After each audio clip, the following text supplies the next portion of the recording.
In business, risk is the heavy projectile coming straight for your assets. Without a state-sanctioned corporate shield, your operations are entirely fragile. If you operate without a formal legal architecture, there is no dividing line between your company's liabilities and your personal wealth. A single lawsuit or debt collection can legally force the liquidation of your savings, your investments, and even your home. We are going to map out the exact sequence required to prevent that. This is a step-by-step guide to evaluating, launching, and compliance-proofing a Kansas business entity across 6 specific phases. Paying a one-time filing fee does not buy you immunity. True corporate protection is a rigorous, ongoing operational discipline that you must maintain to scale safely. This flowchart illustrates the Kansas sole proprietorship. A business lawsuit routes straight through the proprietor, draining directly from your personal vault. But invoking Kansas statutes drops a firewall between your operations and private assets. We call this the entity shield. You are using state law to create a legally distinct artificial person, an entity that quarantines all commercial risk exclusively to the business itself. Erecting this shield requires you to select a highly specific structural blueprint before you ever log in to a state portal. This video contains affiliate links. I have a relationship with the brands in this video and earn a referral fee when you shop through the links in the description below. Before we dive into the exact state steps and paperwork, let's talk about your foundation. You absolutely cannot build a successful brand or protect your personal assets without a properly structured legal entity. Most people try to launch as a sole proprietor or cut corners on their initial state filings. And that is exactly why they face massive personal liabilities or get their applications rejected by the Secretary of State.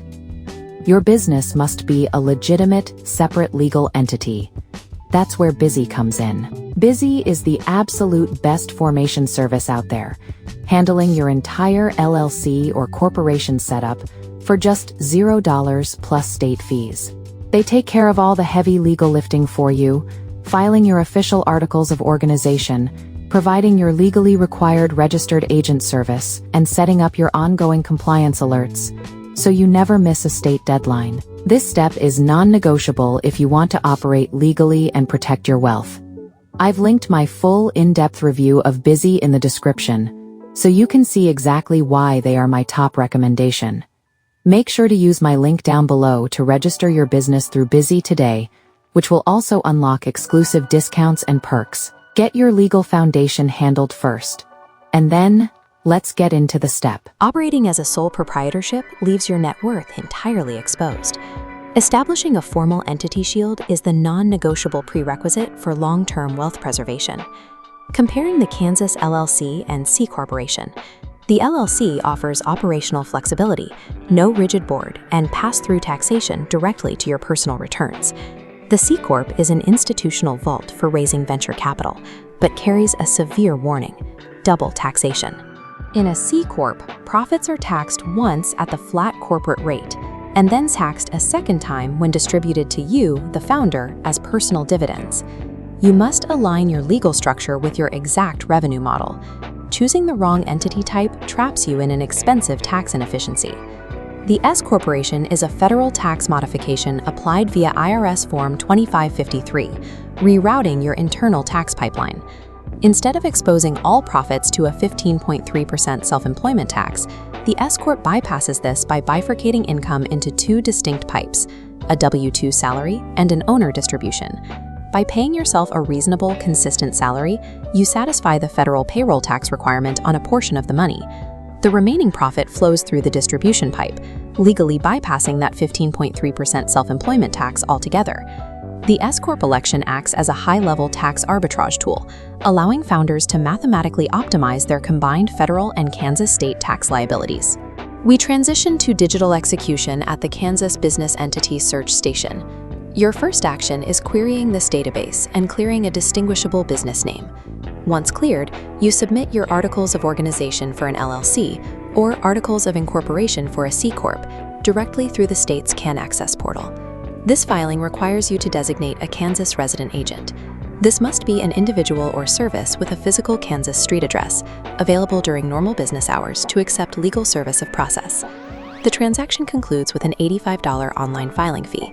Processing this digitally is both faster and cheaper than routing physical paper to Topeka. Successfully processing that $85 fee only creates a legal shell. Standing alone, it does not provide you with bulletproof corporate armor. Immediately post-approval, your new entity requires its own federal identity marker, an IRS Employer Identification Number, or EIN. Next, you draft an internal operating agreement for an LLC, or corporate bylaws for a C-Corp. These documents dictate governance rules, assign exact voting rights, and establish structural control. Operating without these internal governance documents leaves a critical gap. If a plaintiff sues, a court can easily pierce the corporate veil, bypassing your entity shield to attack your personal assets. The next step is establishing your banking architecture. You must take your state formation documents and your new EIN to a bank to open a dedicated, entirely isolated business account. You cannot commingle funds. Paying for personal groceries or private rent from a business account immediately invalidates the legal separation between you and the entity. Rigorous internal governance and strictly isolated banking act as the invisible structural beams of your business, mathematically proving your entity's legitimacy to the legal system. Your attention must then shift to state-level tax compliance through the Kansas Department of Revenue portal. 3 to 4 weeks prior to operating, you must file Form CR-16, the business tax application, establishing your accounts for retailers' sales and withholding taxes. The ongoing requirement for all Kansas entities is the biennial information report, due April 15th with a $100 online fee. You file this every even or odd year, matching your formation year. Failing this exact deadline triggers automatic administrative dissolution. Administrative dissolution instantly strips away your corporate liability shield, plunging you right back into the personal exposure of a sole proprietor. Failing to maintain your KDOR filings and biennial reports renders your initial setup useless. Compliance is a perpetual mathematical requirement, not a one-time event. When executed correctly, these components lock together. State formation, internal governance, isolated banking, and KDOR compliance form a solid, impenetrable structure. Atop this protective architecture sits the optimized tax routing achieved through the S-Corp election, retaining maximum capital within the business. Achieving true business scale while securing your personal assets is mathematically impossible without this rigorous foundational setup. Smart founders do not leave their wealth to chance. They intentionally build the shield, master the compliance math, and scale securely.